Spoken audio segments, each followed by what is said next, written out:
Radio UNESA Informasi, Edukasi, dan Prestasi. Kembali lagi bersama saya Farah di Bincang UNESA Bisa. Saat ini saya sudah bersama dengan Ibu Diana. Selamat pagi Ibu. Pagi. Sehat? Alhamdulillah. Sehat, bahagia. Harus tetap sehat dan bahagia ya. Betul. Kondisi sekarang nih harus bahagia, tenang, segala sesuatu harus positif, optimis bahwa badai ini akan berlalu. Amin. Dan tetap jaga kesehatan. Ya. Berbicara soal badai, saat ini memang masih ada fenomena kejadian luar biasa ya Bu Diana, virus corona COVID-19 yang sudah mulai meluas ini Ibu. Bagaimana pendapat Ibu menurut fenomena ini? Ya, ini kan virus COVID-19 atau yang dikenal dengan bahasa populernya corona ya, sudah ditetapkan oleh WHO sebagai pandemi. Nah, pandemi ini kan artinya menjadi masalah global dunia gitu ya. Jadi tidak hanya endemi di satu wilayah. Nah, karena ini menjadi pandemi, maka ini sebenarnya menjadi masalah seluruh manusia, masalah secara global, masalah kita semua yang sebenarnya menuntut mari kita bahu membahu bekerja sama supaya ini untuk istilahnya kalau sekarang bahasanya dunia melawan corona, kan begitu. Sehingga memang karena ini sifatnya masalah global ya, ini memang membahayakan. Bukan hal yang sepele, bukan hal yang ringan begitu ya. Jadi yang terus kita santai-santai aja nggak bisa. Karena kan penyebaran virus ini kalau dari berbagai informasi yang memang sebenarnya sudah orang tahu ini cepat. Virusnya begitu kecil kemudian cepat. Dan seringkali itu tanpa disadari itu berpindah pada kita. Kan begitu. Jadi misalnya karena virus ini menempel di benda-benda mental, bahkan misalnya di rambut, di tubuh kita menempel, di tangan terutama. Jadi kan seringkali kita tidak menyadari itu. Makanya penyebarannya cepat dan katakanlah korban ya, itu kan cepat pertambahannya. Satu hari bisa 100 dalam satu negara misalnya. Jadi ini bukan kondisi yang bisa dianggap remeh, sepele, ringan, tidak. Karena pandemi sudah. Berbicara soal corona ini, bagaimana sikap yang seharusnya kita ambil? Karena isu-isu corona ini begitu banyak ya, begitu meluas. Akhirnya kita dengar isu ini jadi takut sendiri. Gitu. Iya memang wajar ya, artinya begini, karena ini pandemi, korbannya begitu banyak, penularannya juga banyak, bahkan yang meninggal pun misalnya kayak di Italia, Spanyol itu sampai ribuan ya, terutama di Cina itu, memang akhirnya membuat kita otomatis menjadi cemas, takut, bahkan paranoid lah ya, gitu ya. Cuman yang paling penting di sini adalah kalau saya lebih suka kata waspada, gitu ya. Karena kalau secara psikologis pada saat kita waspada, kita tuh menjadi alert, gitu ya. Alert itu kan berarti kita sadar. Nah, sadar itu pada saat kesadaran yang bermain, kansius, maka sebenarnya orang bisa berpikir logik. Ya, kesadaran itu akhirnya akan membuat, saya sampaikan tadi, bisa membuat orang itu berpikir logik. Nah, pada saat kita mampu berpikir logik, kita bisa memikirkan sebenarnya apa yang bisa kita lakukan, gitu ya. Kalau waspada itu kan bisa, oh iya ya, kalau saya bisa berpikir logik, waspada, berarti satu, seperti yang disarankan, kita jaga kesehatan. Jelas itu, jaga kesehatan kan pastinya cuci tangan. Ya, cuci tangan itu kan upaya eksternal ya, pengkondisian lingkungan ya. Jadi membersihkan lingkungan, cuci tangan, memakai hand sanitizer, kemudian sabun dan air yang mengalir begitu ya. Tidak menyentuh wajah, mata, telinga dan mulut kalau kita belum bersih.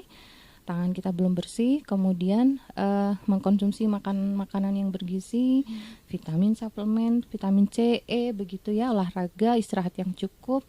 Kalau misalnya memang sudah merasa gejala badan kurang enak badan, drop, ya sudahlah di rumah saja. Karena kalau misalnya kondisi kita drop, itu akan mempermudah kita tertular ya. Karena sekali lagi seperti yang sudah tersebar bahwa COVID-19 ini sebenarnya menyerang sistem imun kita. Nah, karena yang diserang sistem imun kita, maka yang bisa melawan sebenarnya antibodi sistem imun diri kita sendiri. Nah, yang paling penting sebenarnya adalah karena kita alert, waspada tapi tetap tenang. Ya, artinya tenang itu akan membuat sebenarnya emosi kita tetap positif, pikiran kita tetap positif, kemudian tidak perlu cemas boleh, tapi itu dikendalikan. Jadi karena misalnya begini, kalau kita stres, kita marah-marah, kesel, cemas, panik berlebihan. Nah, sekali lagi bahwa sistem imun itu akan menurun manakala kondisi psikologis emosi kita berada dalam kondisi negatif. Begitu. Informasi menarik. Salah satu tips untuk waspada adalah social distancing ya Bu, Betul. yang sudah diarahkan oleh pemerintah juga untuk semua elemen masyarakat juga. Ini nih harus social distancing. Menurut Ibu apakah social distancing ini hanya berupa saya dan Ibu harus berjarak 1 meter atau seperti apa? Karena kan sebenarnya begini, selain social distancing, sebenarnya kan pemerintah kemarin menyampaikan dirubah menjadi physical distancing. Mungkin karena begini, banyak orang yang tidak menyadari sebenarnya pentingnya social distancing. Distancing itu kan jarak, renggang, senggang gitu ya. Ada jarak antara satu orang dengan satu orang lain. Sosial berarti kan sebenarnya kita melakukan jarak, membuat jarak untuk tidak melakukan interaksi sosial. Poinnya kan di situ. Karena apa? Kebijakan social distancing ini kan sebenarnya begini. Saya sudah katakan bahwa virus ini menyebar begitu cepat. Kita touch aja orang yang sebenarnya carrier misalnya, atau yang memang dia sudah positif atau ODP atau PDP, itu kan cepat ke kita. Sehingga makanya untuk sementara waktu kita memotong rantai penyebaran ini gitu loh, penyebaran virus ini gitu loh. Sehingga makanya untuk sementara memang social distancing ini kalau di berbagai negara itu efektif gitu loh. Makanya saya pikir memang terutama kalau orang-orang yang memang kebutuhan untuk afiliasi berinteraksi sosial tinggi ya, apalagi mahasiswa misalnya malam ngafe-ngafe, kumpul-kumpul ngerjakan tugas, aduh tahan yuk gitu ya. Karena yang kita bicarakan ini adalah kehidupan, kemanusiaan, ya artinya kehidupan orang lain, nggak hanya kita gitu loh. Masyarakat luas ya. Masyarakat luas karena ini pandemi. Jadi kita bukan bicara lagi apalagi penyebarannya begitu cepat. Mari hargai diri kita sendiri, kehidupan diri kita sendiri, keluarga dan orang lain, kan begitu.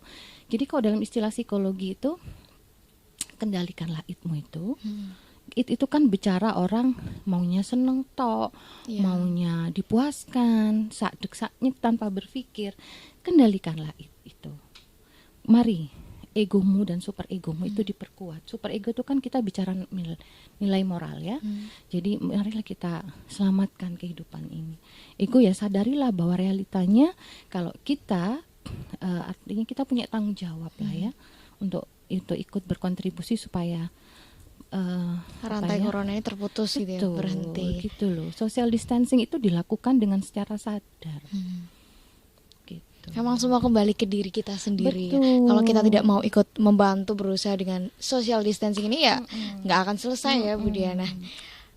Karena kan sebenarnya dengan medsos, info-info itu kan sebenarnya mudah diakses gitu ya. Kalau kita tidak menurunkan ego, ya Allah info itu abai segala macam ya. Tapi tolonglah kendalikan ego kita kan begitu. Karena kalau misalnya mungkin sudah banyak viral ya. Jadi ada misalnya salah satu penderita yang positif gitu ya.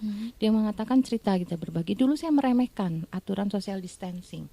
Dia tetap keluar segala macam. Tapi begitu dia positif, dia merasakan bahwa paru-parunya itu seperti ada beling. Dan sesak nafas itu seperti orang tenggelam dan dia tidak bisa berenang, berada di bawah air. Bayangkan bisa kalau kita situasi seperti itu gitu loh.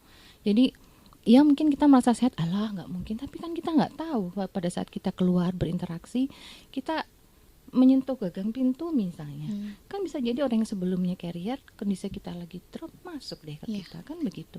Terus kita pulang salim sama ibunya kena, ibunya ini sama adiknya, neneknya, aduh cepet sekali. Iya benar. Betul.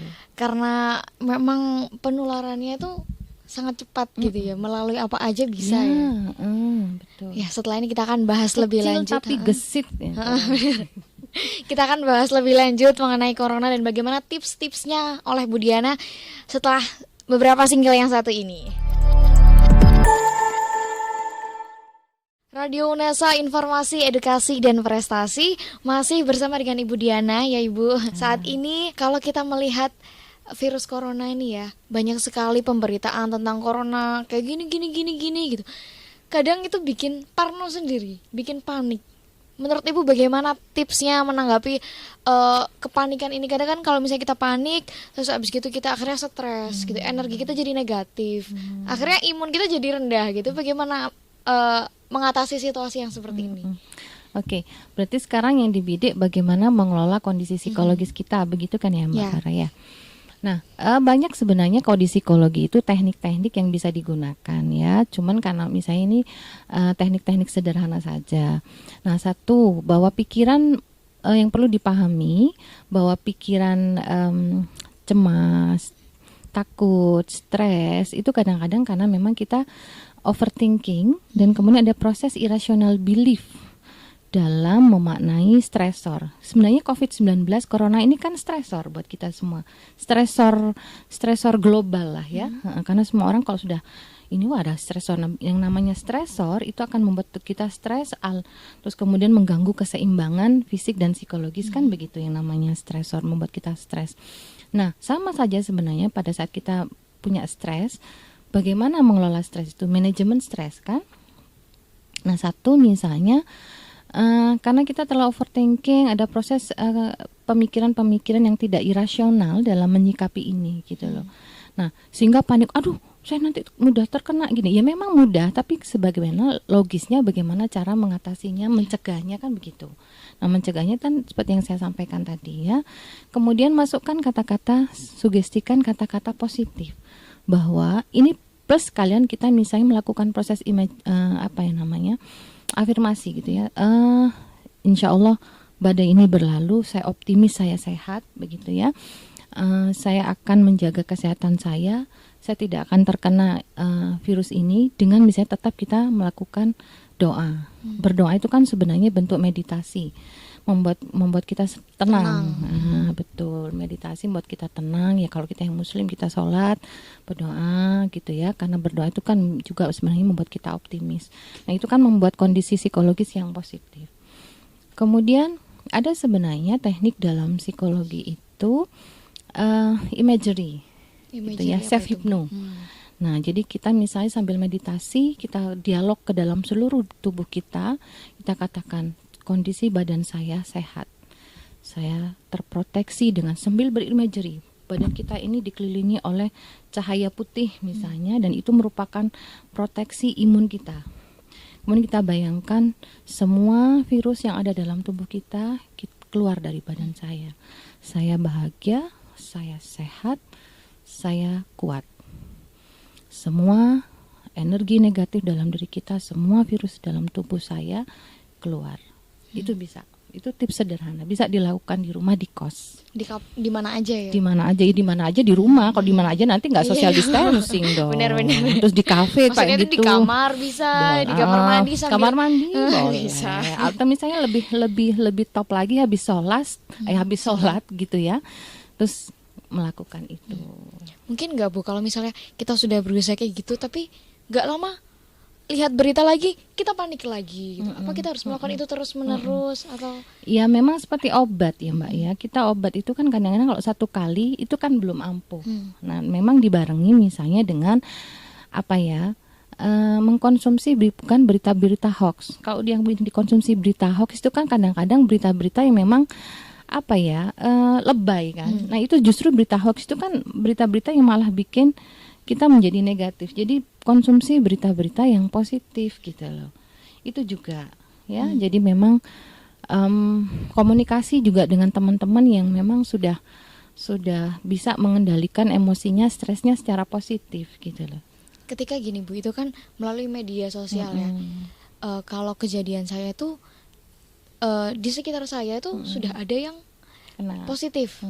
Akhirnya satu perumahan itu langsung bingung, kayak mau gimana akhirnya di rumah terus gak mau keluar, panik sendiri, di WA sampai gimana bu itu gimana sih Bu tanggapannya? Nah, kalau kayak gitu tuh kan cemas yang berlebihan, takut yang berlebihan ya, itu justru akan kembali lagi menurunkan imun kita.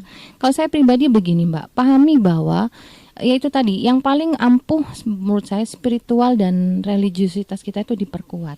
Tetap kita melakukan ikhtiar, menjaga kesehatan dan segala macam yang seperti yang saya sampaikan di awal tadi, makan, social distancing, jaga kebersihan dan segala macam. Cuman yakinkan bahwa itu tadi, afirmasi positif, ya, dengan kita sehat segala macam, dan social distancing itu tadi. Karena misalnya kalau misalnya satu perumahan misalnya ada yang seperti itu, oke, memang kita cemas, tapi kan logikanya kalau kita tidak kontak dengan dia, kita kan Nggak aman. kena, iya, benar. Nah, kembali lah Mas, tadi kita logik aja lah begitu loh. Karena kalau panik, cemas itu kan sebenarnya unlogical yang bermain banyak gitu loh. Tadi membahas soal social distancing lagi kembali ya Bu.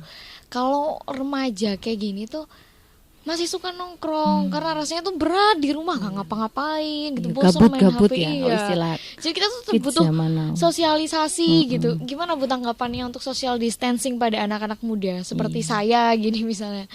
Iya.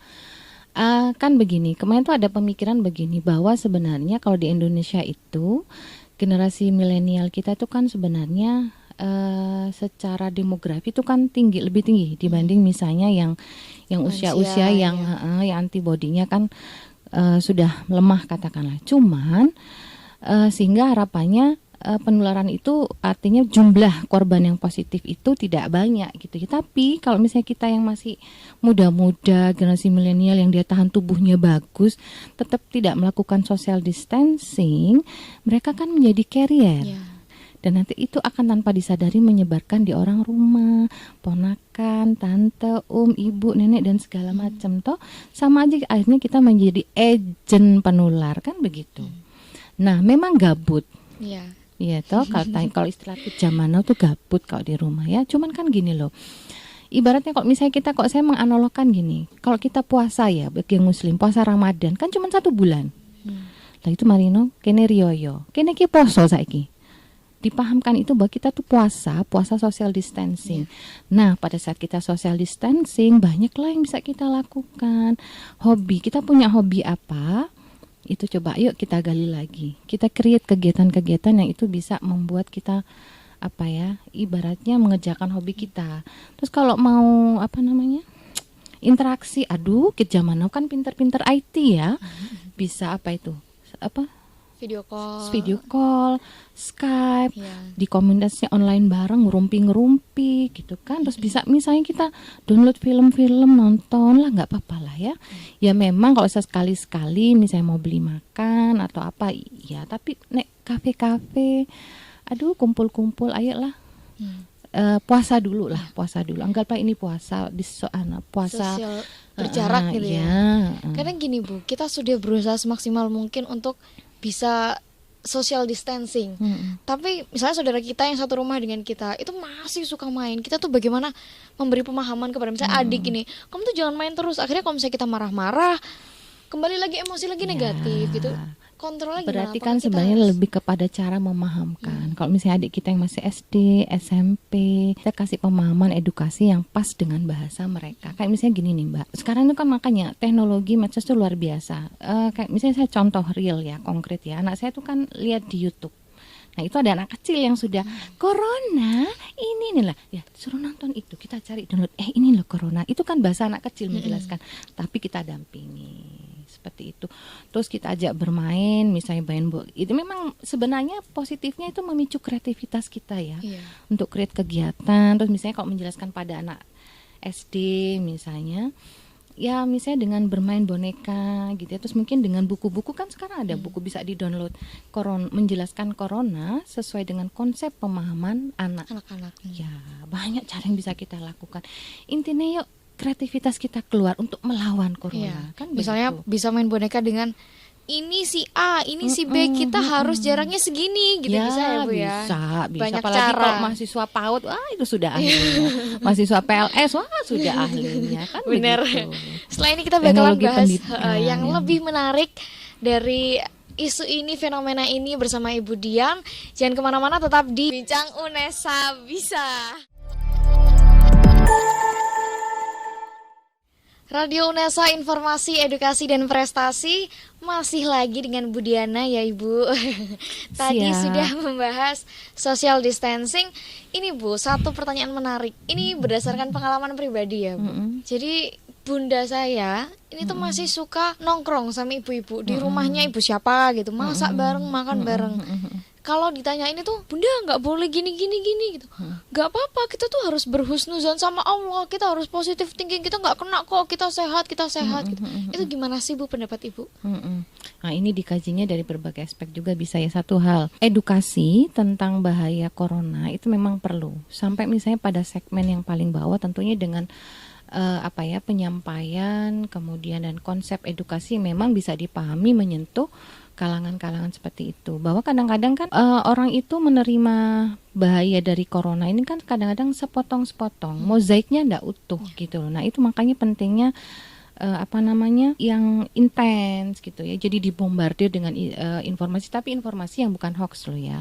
Gitu. Nah, sebenarnya yang Mbak Farah sebagai anak misalnya itu juga harus punya sebagai duta informasi edukasi tentang corona. Itu ya satu. Terus kemudian yang kedua, tadi kan bicara husnuzon. Kalau kita bicara konsep agama, spiritual religi, kalau saya begini Mbak, bahwa di agama itu kan diajari konsep ikhtiar. Kan begitu. Kalau misalnya kita cuma yakin mensugesti semua penyakit dari Gusti Allah, semua mati semua dari Gusti Allah. Iya memang, tapi kan Gusti Allah di Al-Qur'an tuh kan ada tuh ikhtiar gitu loh. Jadi sebenarnya ikhtiarmu dulu kamu tunjukkan. Gitu baru nanti ikhtiar ini akan hasil ini akan ikhtiar itu kan seperti proses toh. Proses kan perilaku gitu kan. Nah, bagi hasil ini akan mengikuti ikhtiarmu gitu loh. Nek kon gak ikhtiar toh.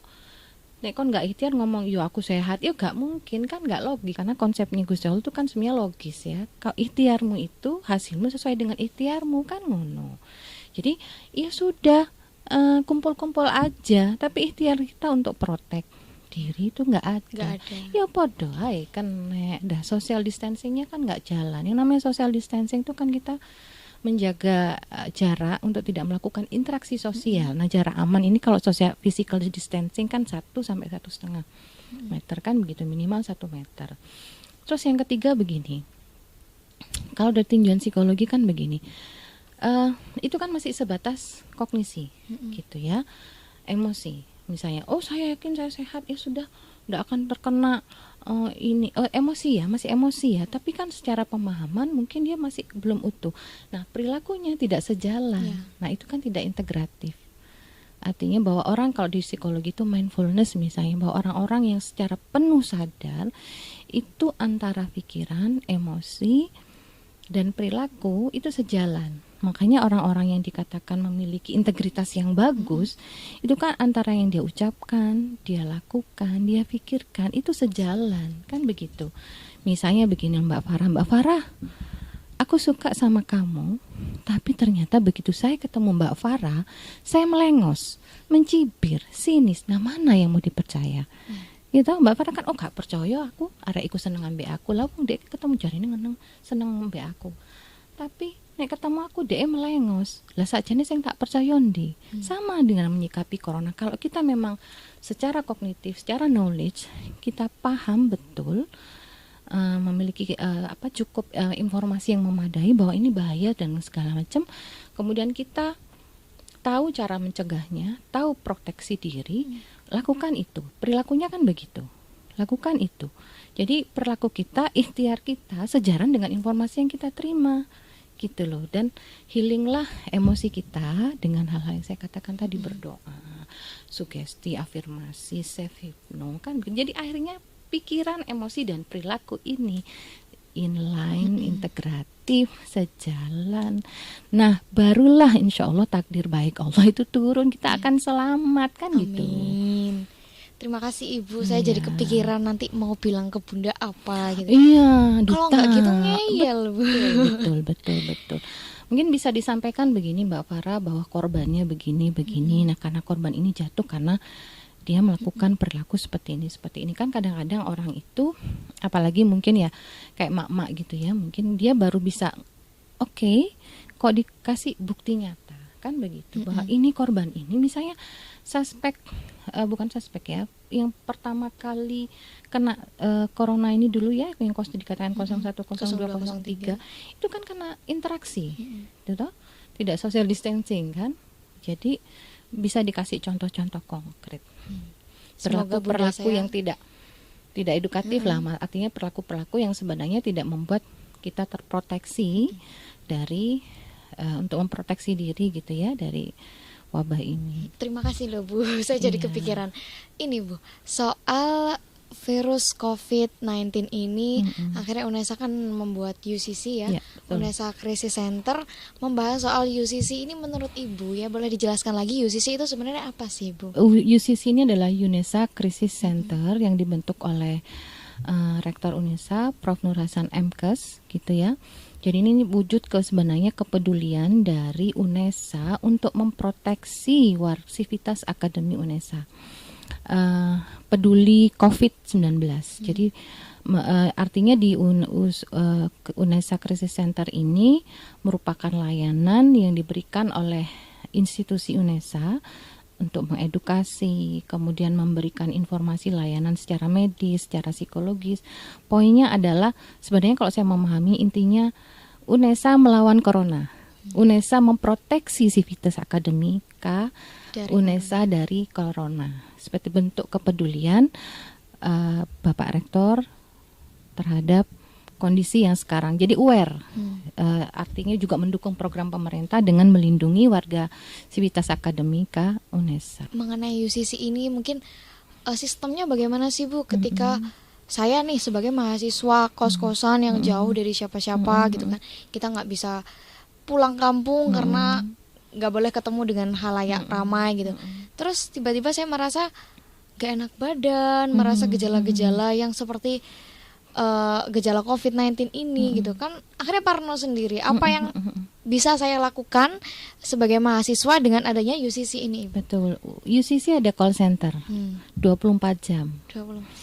Oke, salah satu di call center silakan mahasiswa menghubungi call center. Nah kebetulan ini sudah meluncur ya Mbak. Jadi tim medis itu membuat Google Form untuk tahu sebenarnya pemetaan kondisi kesehatan warga UNESA.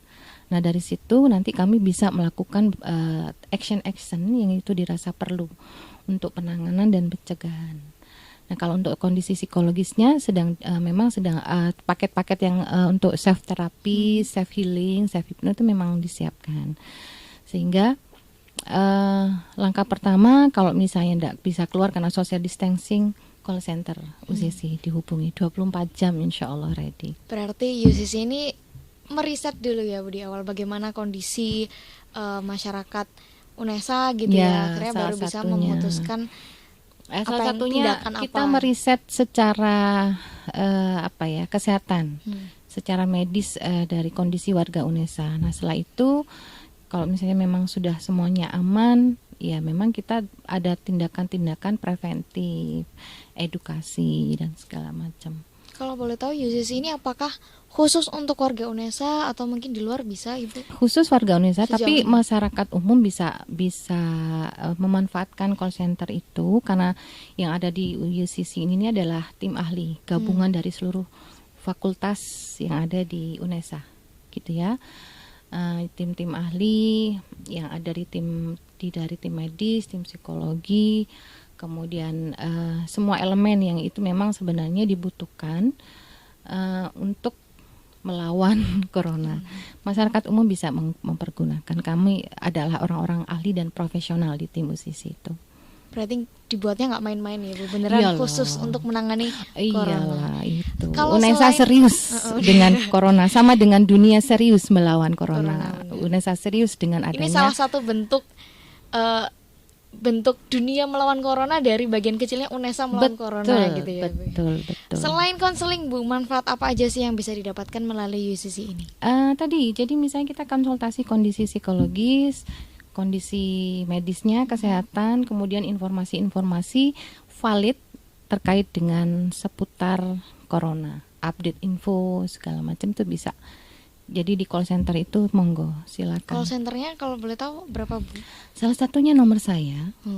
Bu Diana sendiri. Iya. Boleh dijelaskan kepada rekan UNESA, kita panggilannya rekan UNESA Bu. Oh iya, baik, di rekan UNESA. Ini sebenarnya sudah disampaikan di X banner ya, tapi yang saya hafal nomor saya sendiri ya. Oke, rekan UNESA, jika Anda misalnya ada muncul keluhan medis atau psikologis, silakan hubungi call center UNESA di 081 5600 8815. Sementara ada 4 nomor, nanti ditulis di bawah sini. Sudah ada nomor yang bisa dihubungi untuk mengakses UCC ya Bu ya. Selain nomor, apakah ada website atau sosial media dari UCC ini sendiri Ibu? Ada sih. Ada ya Bu? Iya, cuman mohon maaf karena kapasitas memori saya terbatas, saya belum hafal. Yang saya hafal kan cepet. Kalau HP kan nomor HP kan cepet ya. Kami sebenarnya sudah menyebarkan ex-banner. Di situ sudah ada nomor call centernya, ada info websitenya juga. Begitu. Tindakan pertama Bu, misalnya nih saya sebagai mahasiswa saya ingin konseling.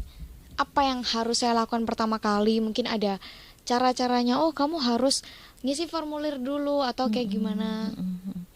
Nah, karena sejalan dengan konsep social distancing bahwa konseling itu tidak mungkin dilakukan secara offline, kopdar begitu ya. Makanya sebenarnya pada saat telepon itu nanti sebenarnya ditanyakan dulu keluhan-keluhannya apa dulu begitu ya. Kemudian biasanya kalau saya keluhannya misalnya Anda cemas, skalanya di 1 sampai 10 berapa? Memang akan ada disebarkan sebenarnya kuesioner. Cuman kalau misalnya kuesioner kan kadang-kadang takes time ya untuk mengisi gitu ya. Kalau saya nanti akan menanyakan skalamu kecemasan berapa di 1 sampai 10. Kalau misalnya skalanya dia 8, baru nanti kita kirim kuesioner. Nah, setelah itu nanti saya akan memberikan panduan-panduan untuk melakukan self healing. Boleh melakukan konseling via WA, chat, telepon. Karena kadang-kadang ada individu yang nggak puas ya, artinya belum selesai gitu ya, jadi dia butuh interaktif. Nah, interaktifnya memang harus secara online, artinya by phone atau chat, japri WA gitu, monggo.